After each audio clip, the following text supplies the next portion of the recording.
Hello guys, ये है political Lucent की बुक। इसमें हम पढ़ रहे थे एक्ट। ठीक है, अब हमारा अगला एक्ट है 1861 का भारतीय परिषद अधिनियम। इस अधिनियम की विशेषताएं है कि गवर्नर जनरल की कार्यकारिणी है परिषद का विस्तार किया गया। दूसरा है विभागीय प्रणाली का प्रारंभ हुआ।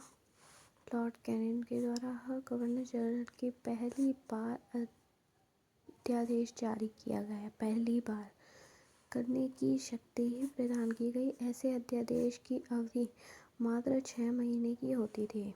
ठीक है, गवर्नर जनरल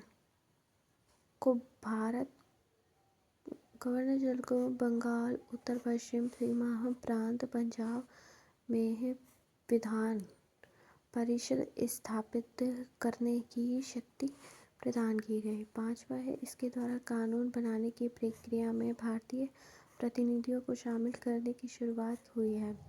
वायसराय कुछ भारतीयों को विस्तारित परिषद में गैर सरकारी सदस्यों के रूप में नामांकित कर सकता है।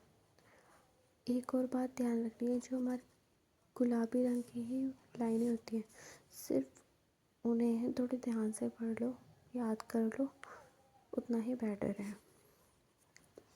नोट: 1862 ईस्वी में लॉर्ड कैनिंग ने 3 भारतीय वनवास के राजा, पटियाला के महाराजा और सर दिनकर राव को विधान परिषद में मनोनीत किया।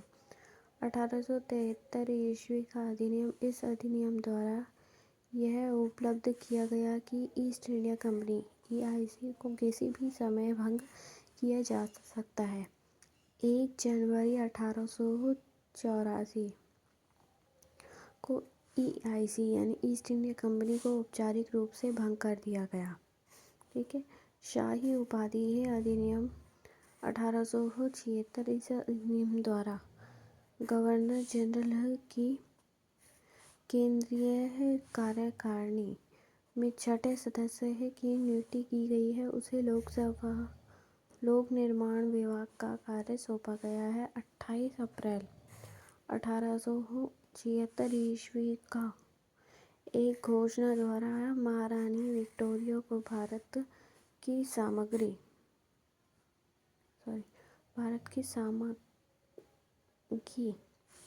घोषित किया गया है, यानी भारत की रानी।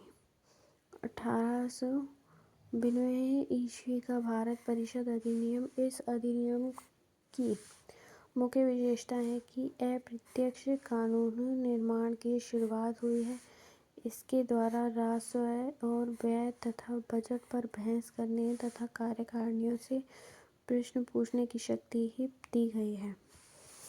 1909 ईस्वी का भारत परिषद अधिनियम। इसे पार्लियामेंटो सुधार एक्ट भी कहा जाता है। पहली बार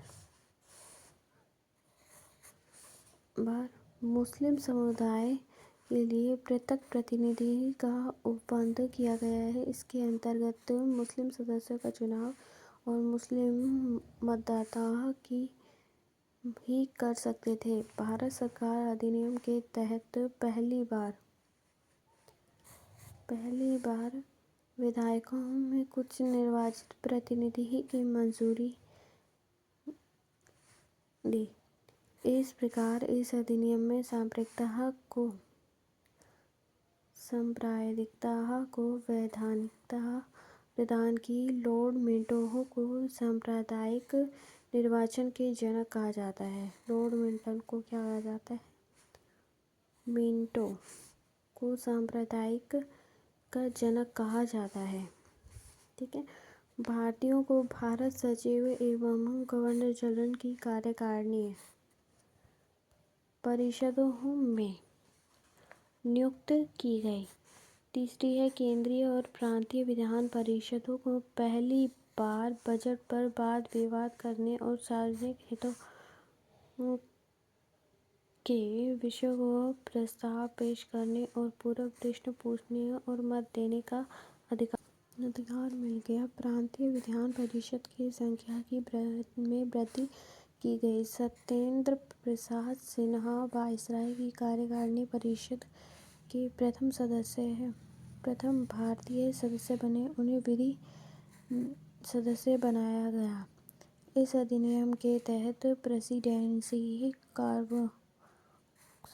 कॉर्पोरेशन, चैम्बर ऑफ कॉमर्स, विश्वविद्यालयों को और जमींदारों के लिए अलग प्रतिनिधि प्रावधान किया गया है। 1909 में लॉर्ड मार्लेही इंग्लैंड में भारत के राज्य सचिव थे और लॉर्ड मिंटो भारत के वायसराय बने। ठीक है, थैंक यू।